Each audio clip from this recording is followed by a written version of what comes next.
procès des douloureux événements du 28 septembre tant attendu par les populations guinéennes, les victimes,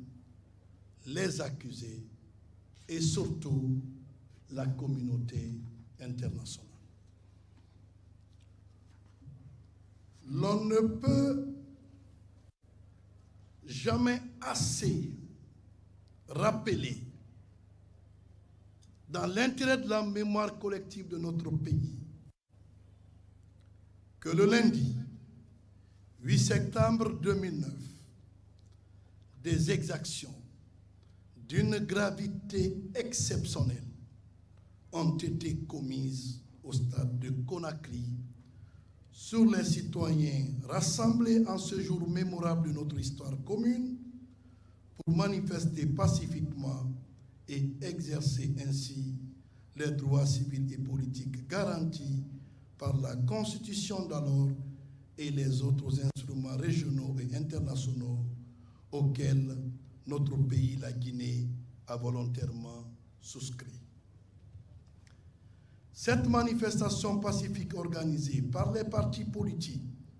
et des organisations de la société civile a été brutalement réprimée, laquelle répression est présumée avoir été commise par certains éléments des forces de défense et de sécurité à cette époque douloureuse de notre histoire. Selon certaines sources, notamment la commission d'enquête internationale mise en place par l'ONU,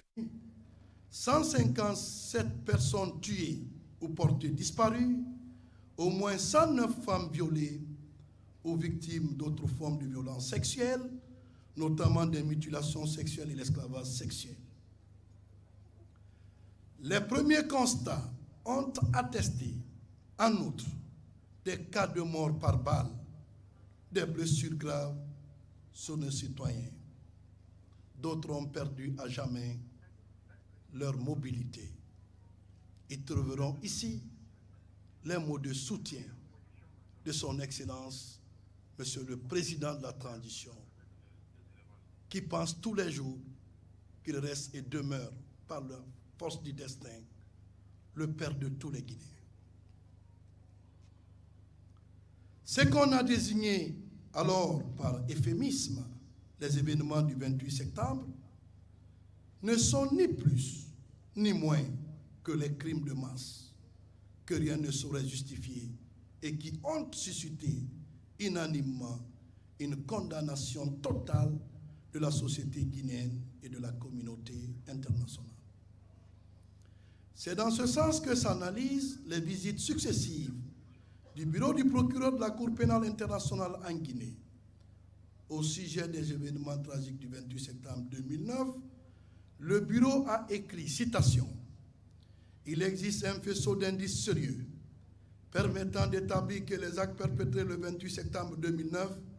ont atteint un niveau de gravité justifiant qu'on les qualifie de crimes contre l'humanité. » Fin de citation. De même, la Commission nationale d'enquête mise en place par le gouvernement guinéen d'alors a également confirmé la perpétration de meurtres,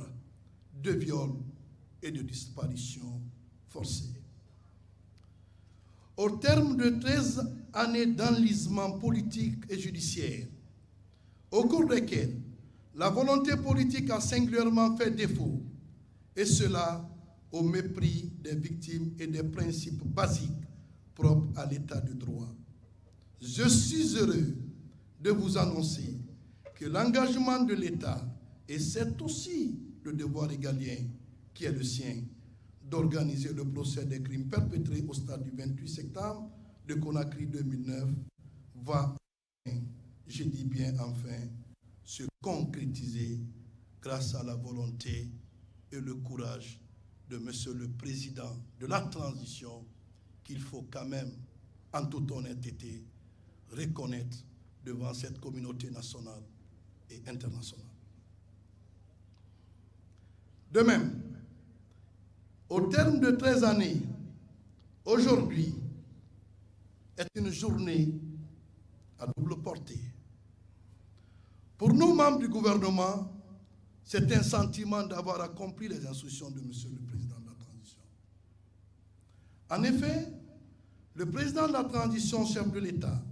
le colonel Mamadi Doumbouya, fidèle à sa volonté ferme de faire de l'institution judiciaire la boussole de la transition, a instruit son gouvernement et au premier chef, le garde des Sceaux, ministre de la Justice et des Droits de l'Homme, d'œuvrer pour l'organisation du procès des crimes du stade du 28 septembre avant la date anniversaire du 28 septembre 2022. Aussi, vous dirai-je tout de suite, il s'agit de ma part d'une position de conviction. C'est le devoir de l'État que d'agir avec détermination pour lutter contre l'impunité, d'où qu'elle vienne et quelle que soit sa forme. Ce faisant, nous serons pleinement à la hauteur des attentes légitimes de la société guinéenne qui a soif de justice, qui attend en particulier de ses élites politiques et administratives qu'elles ne tolèrent guère l'impunité, qu'elles œuvrent à mieux protéger les droits humains garantis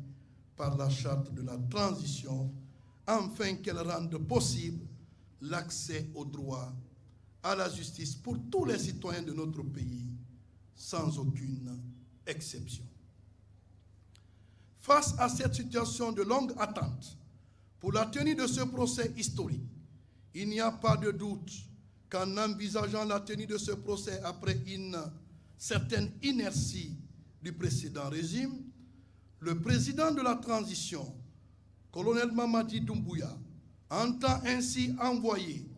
au monde entier un message clair et sans équivoque,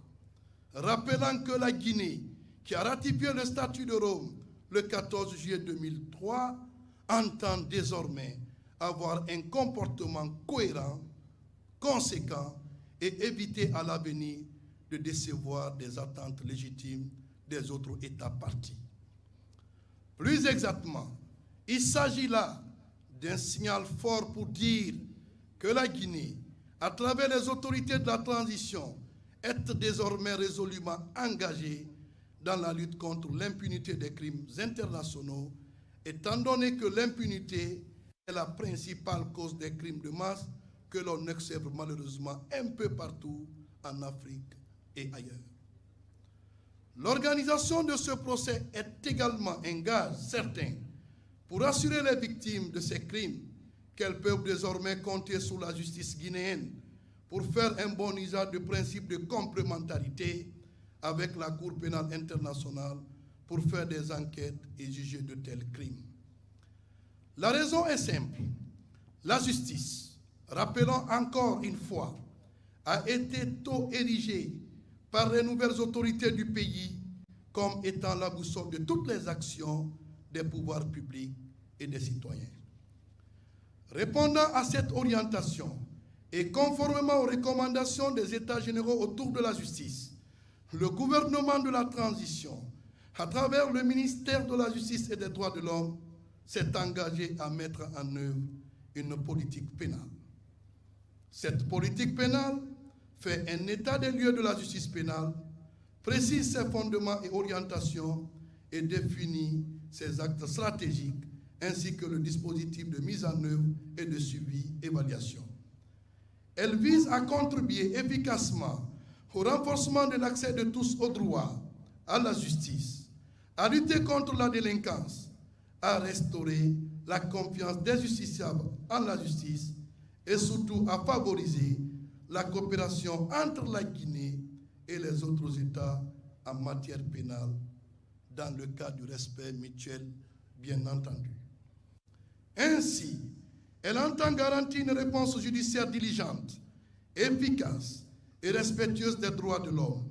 de la primauté du droit et de l'égalité de genre. Avant le 5 septembre 2021,